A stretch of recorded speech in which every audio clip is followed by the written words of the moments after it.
This podcast is recorded on Gadigal, Turrbal and Yagara land. We pay our respects to the traditional custodians past and present and to any First Nations people listening.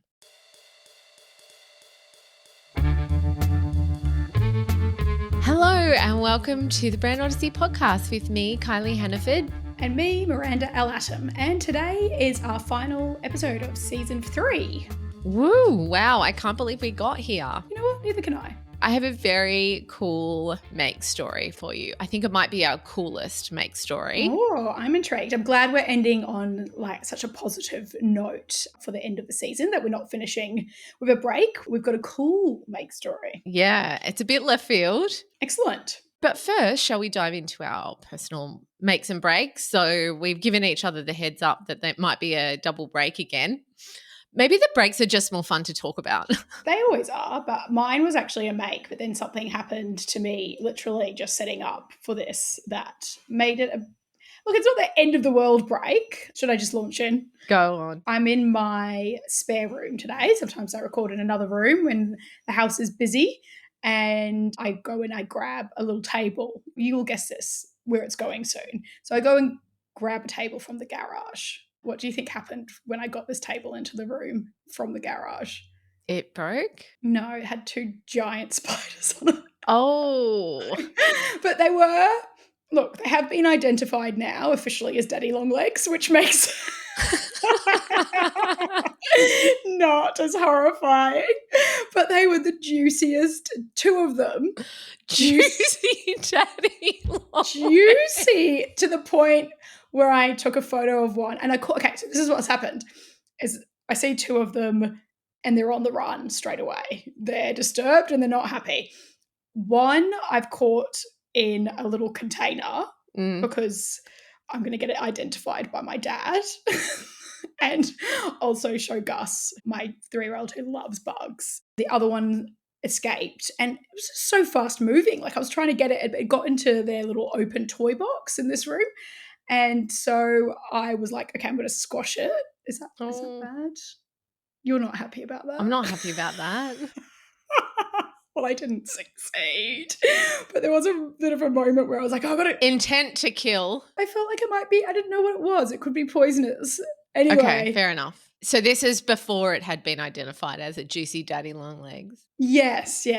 And then, so I'm just scrambling around in the toy box trying to get it. And then there was a moment where I realized I was trying to kill it with the head of a toy Tyrannosaurus Rex. And I'm like, oh, let it go. Anyway, it's escaped. It didn't die. It's a daddy long legs and I'm not scared of them. It'll be fine. It'll be fine. Have you seen those memes about daddy long legs online about people naming things and it's like, what should we call this spider? Well, it's got long legs and it's like, that's not sexy enough. Call it daddy. I love it. Daddy long legs. And so then it's adding juicy ahead of juicy daddy long legs. It just makes it even sexier. Sexy spider. It's actually called a cellar spider. Is probably its more scientific name.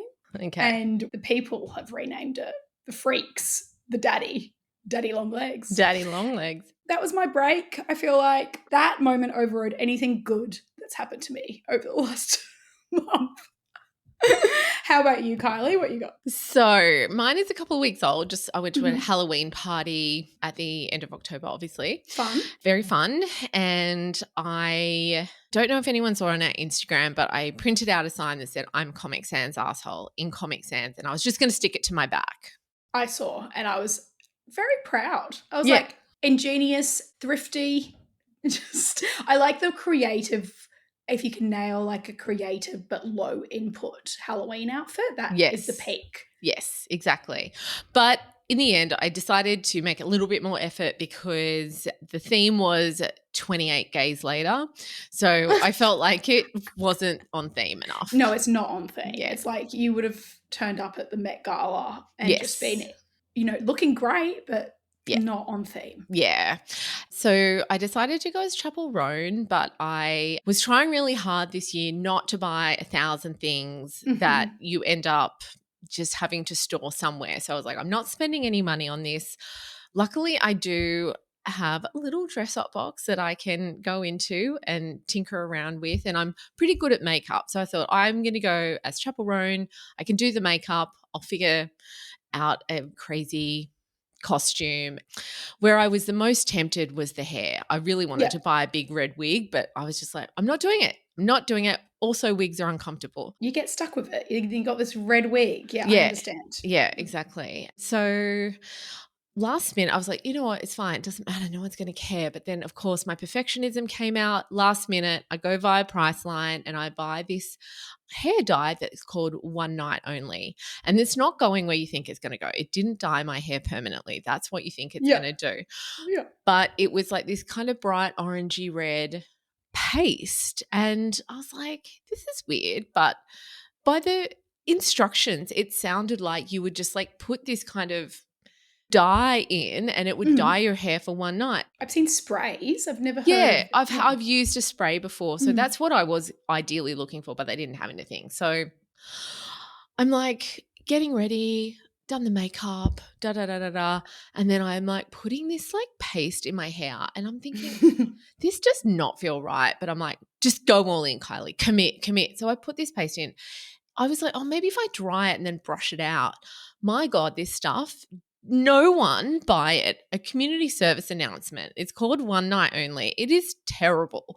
It was like putting bright orange clad glue in my hair. It was disgusting. It colored it, but it was all sticky. So you almost had like wet looking red hair. Yeah. Like you had paint in it. Yeah, it honestly looked like I had painted my hair. She's big hair, isn't she? Like big red. It was a whole mess. And I was like, oh, maybe if I dry it and then like brush it through, it'll like sink into the hair follicle or something. Do you have any photos? I don't actually. I was panic stations by then because I was like, what am I going to do? Of course, I'm running late. It was like starting to shed everywhere, like dandruff, like orange dandruff. I was like, I can't go to someone else's house and go to a party. I'm going to like every time I hug someone, I'm going to like leave this orange dandruff over everyone. So then I had to bloody jump in the shower, rewash my hair, re-dry the hair, redo the makeup. I was like an hour and a half late for the party. Nightmare. No one used that product. It was terrible. But anyway, I bounced back. What did you do with the hair? Well, I have strawberry blonde hair anyway, so I just kind of curled it and perfectionism. I let go of the perfectionism. And do you know what? No one cared and no one knew who I was really. Yeah, it doesn't matter. It doesn't matter. No one cares. As long as you look like a little freak, everything's fine. I love Halloween. Always been a big fan. All right, let's dive in. So I am reverting back to our OG clue system. A little obscure, a musician today who has songs about red, purple, cream, blue, and gold. Oh, okay. The Wiggles. So like quite prolific. Very prolific. Another clue. He has a song about birds crying. Oh, are those birds doves? They are. Prince. Oh, Prince. Prince, baby. This is what it sounds like. So Prince the brand, Prince the man, Prince the advertising campaign, what we got? Today I'm going to be unpacking what I think is one of the first and most audacious personal rebrands in history. So do you remember, Miranda, when Prince changed his name to an unpronounceable symbol? Yes, because it's like one of those really, really famous people moves that they do change their names. You've got Kanye, you've got Ye. But yeah, to do something that no one can pronounce, it got quite a lot of media attention. Yes, it did. For diva-style behaviour. Yeah, and as you dig into it, it's really interesting, the motivations behind it, like how he did it, what it stood for, and essentially why this strange, beautiful glyph still carries so much power for his fans all these years later. This will be interesting because your initial response to something like that and the general way the public take it is probably not positive. Like they see it as being quite like artistic, precious, and as you said, diva. They're just trying to complicate things or like Be special. Yeah, Yeah. yeah. Or even just get headlines, like get more Yes. attention or sell more albums or whatever. But not the case, Miranda. I won't judge. I won't judge yet. Well, speaking of judgment, since you were so judgmental about me only knowing the Red Hot Chili Peppers stadium stuff, were you a fan of Prince or a deep cut fan, or were you more of a stadium fan? Well, if a stadium fan is someone who saw him live at Roskilde Festival in Oh 2010. my God, you are so much infinitely cooler than me, no matter how much I try. That did happen to me. And I did cry in the crowd to Purple Rain, but Aw. I'm a stadium fan. Are you a deep, No, I'm deep not. fan? I feel like I've got quite sophisticated music taste, but then this podcast continually proves me otherwise. I'm getting more and more basic. Like, I have just got into Taylor Swift. I'm not saying she's basic. I don't want to offend any Swifties, but I think in my younger years is when I thought I had sophisticated music taste. But now I'm just like, give me the hits and Shut up and play the hits. yeah, and someone can feed. I'm not going to search. Someone can feed me what I need to listen to. And Taylor Swift's new album is amazing, and I love it. Do you? Controversial. Maybe that's because I'm not a huge like back catalogue fan of hers, that I'm like, well, this is the first album I've really been repeating on, like I'm listening to it over Quite a and over lot. again. Quite a lot. Yep. What about you? You gotten into it? No, I mean, I'm not really a huge Swiftie. Again, not against her, but like haven't lent into the catalog. Anyway, back to Back we're to not here. Prince. Obviously, Prince needs no big introduction, but just a quick backstory just to set the scene.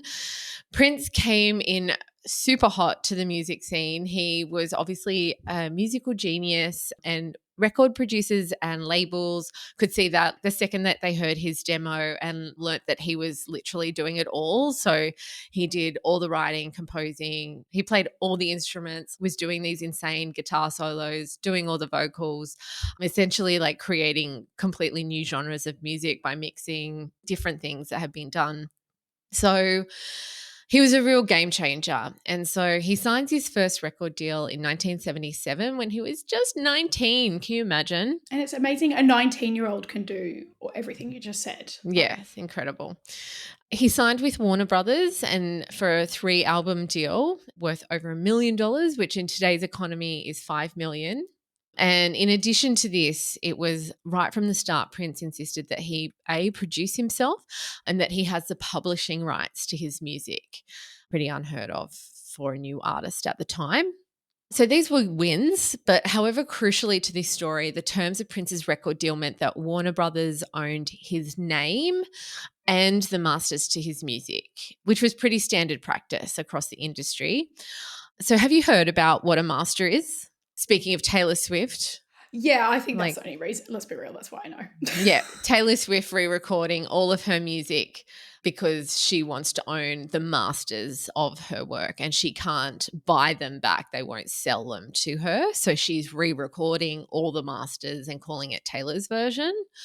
So they are the original final audio recording of a song. And why is it so important to own them?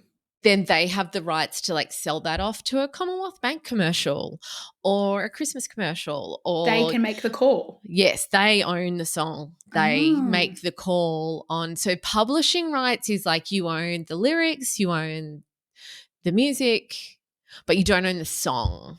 Like you don't own the way that song sounds when it was recorded. And like if they sell it for a commercial, obviously the artist should sign off on it and still make money from it, right? Look, again, I haven't gone into contract law, but from what I could gather, they don't have to sign off on it. They have no rights over it. They may get some sort of cash, but it's not up to them who it goes You to. never think about stuff like that, do you? Yeah. It's just poor artists. I know. So essentially what happens in the music industry is that like when you get a record deal, they're loaning you money to make the record. You pay them back with royalties, but they still own your music. People do it for the love, don't they? Absolutely. So fast forward to the early 90s, 1993. And at this point, Prince is one of the most recognizable names and faces in the music industry. Obviously, he's had huge success and he's actually made 18 albums with Warner Brothers. And he is just like in his stride, right? And he wants to make more music. He wants creative freedom to produce what he wants. And he's in a contract negotiation with Warner Brothers to make the art at his own pace, and he wants to move faster and produce more, but Warner Brothers want to control the process, focus on profit and predictability, and they didn't want to oversaturate the market. Whereas Prince is like, this artist who wants to just put music out there, and he's working at pace and really inspired. So, but they own his name and they own his masters, his output, and there's like literally nothing he can do about it. Also, he thinks for a while he's feeling trapped. You think as well, like, where's pleasing him? I mean, he's the one who makes the money. Why isn't there an element of working with him? Yeah, absolutely not. Slave to Warner Brothers. Funny, I actually didn't get into this, but little side tangent, he actually started writing Slave on his face when he performed. Wow. Okay. Yeah, which like obviously has like some pretty intense connotations. Mm-hmm. Yeah, definitely. Which didn't sure go they down. didn't love that. No one really loved that, but he was making this political statement, and it did get people talking and gave him that opportunity and that platform to people are going to ask him, why are you writing that on your face? So, and he's like, so many reasons. There's a quote from Prince that I just thought was worth saying. So Warner Brothers took the name, trademarked it. The company owns the name Prince and all related music marketed under Prince. I became merely a pawn used to produce more money for Warner Brothers. So poor Prince. But not for long. This discontent triggers Prince to kick off, and he finds this incredible creative loophole. So if the label owns Prince, he just decides then to just stop being Prince, and he changes his name to this unpronounceable symbol. And I also love that he didn't just change his name to like King or, another word. Like, it's the ultimate middle finger. Here is an unpronounceable symbol. F you. It's a protest, and so creative and clever to come up with that himself as well. Mm-hmm. Yeah. He's like sitting there fuming and he's found the loophole. But like you said, you could just be Princey. Maybe there were some laws as well that had to be different enough. But yeah, the art, what makes it art is that it's not pronounceable. Then it's actually art. Yeah. It's like this art on art. Art on art, art squared. It's the disruption of it and just it's this clear rebellion of it that I think is just so captivating. And clever. Very clever. So going into just the symbolism of and the design of this logo. Is it a logo? Is it a symbol? It's all of the above. But cue design nerd activation. It's called the love symbol No.2, and it's very highly considered. Prince is not a man who does anything in halves, so it is infused with a lot of symbolism, and it's just this gorgeous piece of design. So I would say that there's nowhere where Prince breaks it down and gives his own explanation for what it all means, like a design rationale. That would be below Prince. Yeah, we can find our own interpretations. Yeah, this is all based on design nerds and Prince nerds just unpacking it and giving it a red hot go. On Reddit, of course. Yeah. But on many old websites, I've seen some real old websites researching this topic that still exist in the Internet of Things. I was just going to say, I like the juxtaposition, if you will, of it being this act of rebellion and then being called the love symbol. It's like almost like his rebellion, but calling it that is his like hope for the future and the positivity. So I like that. Straight off the bat, that would be my little 2,000-word essay at university. Yeah, it's a rebellion of love, man. Yeah, of course it is. Yeah. So the main form of the icon comes from a hybrid of the symbols for male and female, like those Mars and Venus symbols, with the circle and the arrow. So that creates the main gist of the icon. And then there's the Eye of Horus, Horus, which is an ancient Egyptian symbol of protection, royal power, and good health. Oh yeah, I'm just looking it up. So yeah, it's always, it does have. Is that the little The little twirly bit? curvy, twirly bit. Yeah, Yeah. it feels a bit Egyptian in Yeah, styling, doesn't it? Yeah. hieroglyphic. And Mm-hmm. then there's a reference to the yin yang symbol, that relational concept of Chinese culture. People speculate there is a number 7 embedded in underneath the horizontal line. Oh yeah, you can see a 7. Yeah, yeah, yeah. Tilt your head 90 degrees Yes, counterclockwise. Yeah. it's a 7 or an Yeah. F. Or an F. Yes, I see an F because the number 7 was his birthday and the day that he changed his identity. And there's more like astrology and hieroglyphics, and there's a lot of content on this. So, And it still is doing that thing that good symbols should do, which is, it's easy to remember, it's easy to replicate. You could draw it by hand if you're a big fan. and I think it's one of those things that it defies gender, it defies language, and it's really open to interpretation to his fans. So, no matter what influences Prince took to create this symbol, it's still open enough that people can read into it what they will. This is a very cool detail. You are going to love this. So, he rolls out this new identity. Journalists and record stores, or basically, anyone who wants to talk about him or write about him has a problem. The keyboards don't have a love symbol key. And so people are kicking off about this, right? And as you said, like diva behaviour and making life difficult, people start calling him the artist formerly known as Prince. That's right. How did I forget that? He was the artist, and then they dropped Prince and he was just the artist formerly known The as. artist formerly known as, but none of that came from Prince. That came from media. That came from publishing because they couldn't write or pronounce this symbol. Did he become the artist formerly known as, and then it was nothing because then he got rid of the symbol? Is that am I remembering right?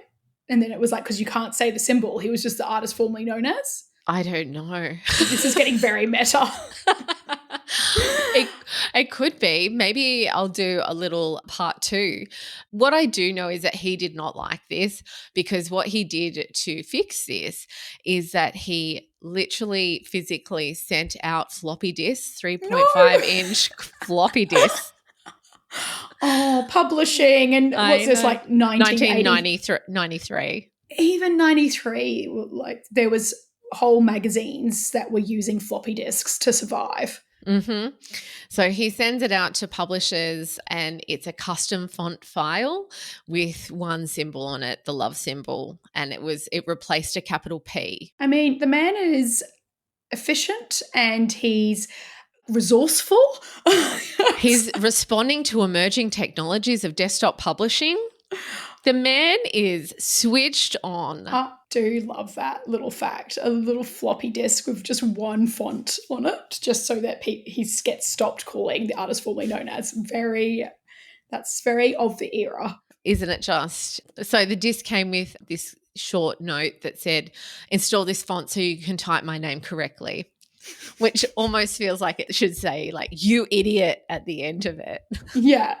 I mean, I was just trying to put a 2025 designer lens on it. I was like, it would be annoying to be like, you just grab a little EPS file or whatever, but just not being able to type it would get under your skin. Yes. For all of the meaning and the rebel and the artistic putting his foot down, really annoying for designers of 1993 working at NME. Yeah, trying to just install fonts. I mean, installing fonts at the best of times can be tricky. It's the worst. It's never been a fun part of the gig. But I just love this move for him. It's such a boss move. And like just even to come up with the idea that you would have a custom font, like custom fonts were not a thing in 1993. Mm-hmm. Like everyone was only just losing their minds about Comic Sans, right? Mm-hmm. Oh no, Comic Sans wasn't out yet. That was like more like 96, wasn't it? I wonder what you had to work with, just like Times New Roman. Yeah, exactly. So like it's just like next level thinking. So I'm just going to slack you a picture of the floppy disk. Oh, I like that it's got a sticker on it that's all weathered with like little dust marks or whatever you'd call them, but yellow, bright yellow. And then it's like something you would expect someone to have done in a year 7 school assignment. It's so quaint. I love it. Did you ever use floppy disks at school? Yeah, this is going to age me, but yes, I did. Don't worry, I did as well, but just fringe. Cringe. Yeah. We did computer class and we'd all go barrel into this room and like be given a floppy disk that had Frogger on it. Yes. Do you remember Frogger? I remember Frogger, and I remember and getting like it was never yellow. Prince's is yellow, but always getting a grey floppy disk, and largely not ever really working as well. Very many technical difficulties. Oh, good times. Anyway, now we're all playing what's that garden game that everyone plays? I don't know. Oh, What is I it? don't I mean, I'm not judgmental. I've Candy Crushed. I've Angry Candy Birds. Crush. Candy Crush is what I'm thinking of. Sorry, Yeah, Candy yeah. Crush. You've Been Candy there. Crushed. I've crushed some candy. I have finished Angry Birds. 25 was my age. I just want to put that into perspective. But I don't judge what people do on their phones. We're all doing something we shouldn't be. No one can judge anyone on what we're doing on our phones. But No, is that worse than scrolling Instagram? I don't think it is, you know? No. Anyway, good times. Tangent. Tangent. But yes, yellow floppy disk. Yellow floppy disk, super cute. Side note, this sold for $11,000 US dollars on eBay. But what would you even do with it? Just have it. It's just a relic. It's just an artifact. Yeah. Prince fans are mad. Like they love him. Yeah. And then I guess it probably gaining $100 a day. Yeah. As we speak. People are losing their minds. People thought Prince had lost the plot. He wasn't getting good press over it. Fans were confused. But I do think that people who are ahead of their time with these thinking, I mean, not that necessarily, as you said, like that now if someone did that we'd all collectively love it and just be so excited, especially as graphic designers, that we have to like install this custom font. But if you think about like the meaning of what he was doing and the conversation that he was trying to have, like he was so far ahead of his time. Even just realizing that he should have ownership of his masters. Like this is something that's still going on 3 decades later. So he was the one to kind of go, hang on, like why don't I own my music? So anyway, he didn't care. And eventually everyone got on board. So if you wanted to write about Prince and the musical genius that was Prince, you had to get on board. So that's the kind of power that he had. From there, he used the symbol as a way to release his music independently from the big record labels.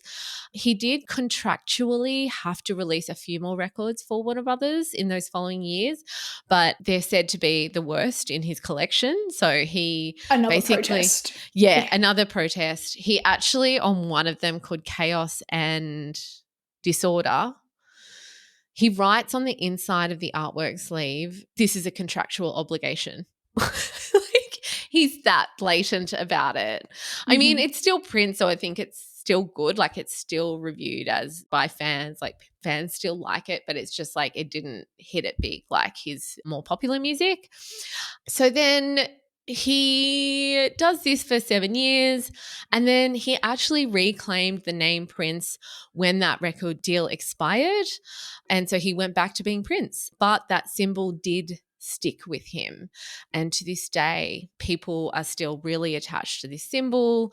When you see that symbol, you know immediately what it is. And I think especially for his fans, like fans have this tattooed onto their bodies. Like they have it as bumper stickers on their car. Like it's a real identifier and that shorthand to knowledge that says, I am a Prince fan. So people who weren't even alive are on these Reddit threads talking about this symbol and what it means to them and what they've done with it. And what drew me to this is that, you know, I think it's a perfect illustration of branding and meaning, right? Like this symbol was created or inspired by what I was talking about before, the male, female symbols, this ancient Chinese symbolism and stuff, but people don't identify it because of those origins. Of course, it is a beautiful object because it was considered and designed with symbolism in mind, but people are actually like connecting with it because of what Prince did with it. So, when we create a brand identity, of course, we want to make sure that that visual identity is beautiful and pulling in symbolisms that will attract people and attract the right crowd, and people can connect to it in some way. But actually what really matters in building a brand, a really strong, lasting brand with loyal followers, is actually what you do with it, the experiences that your fans can then attach to it. So people are tattooing this on their body, not because it's like, oh, it mixes the female and male symbols so beautifully. It's because of the meaning of what Prince music means to these people and the experiences that they've had because of that music, or the revelations that they've had because of that music. That's why they do it. Yeah, and I think there's also being able to reflect his personality in a simple, memorable way, and being able to reflect what he stands for in this simple, memorable way is really hard.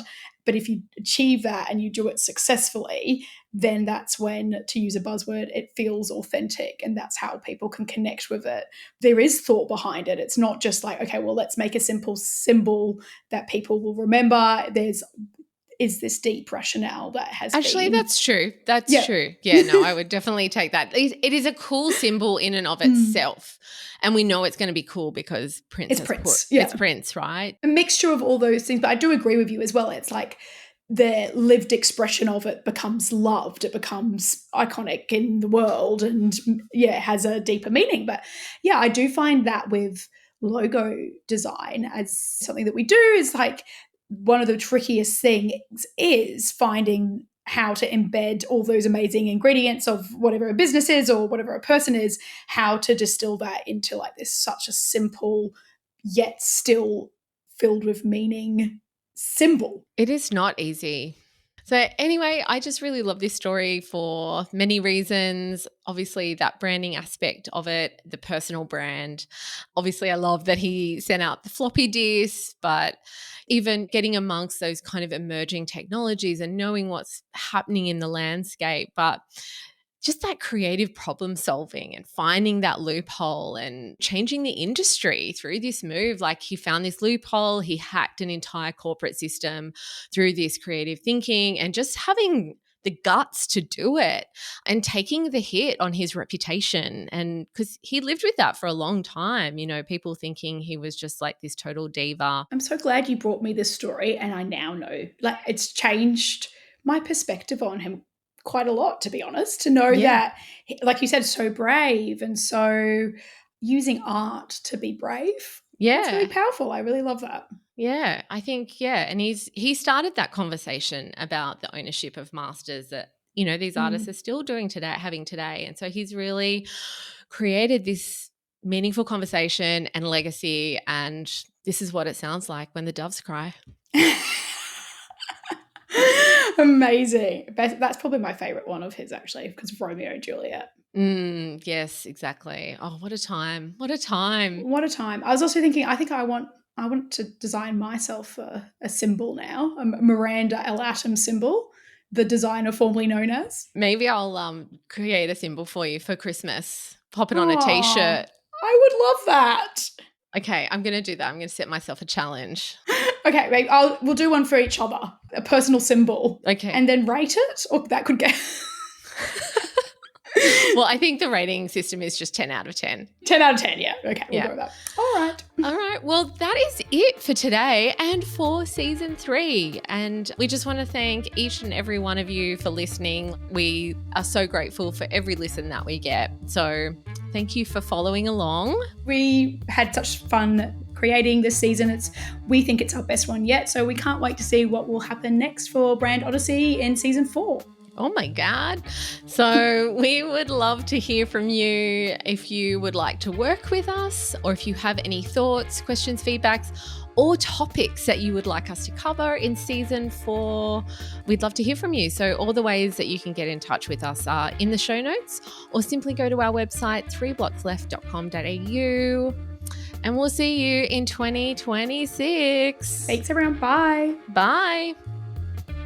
And so ends another expedition into the lands of brands, brought to you by design and brand agency 3 Blocks Left.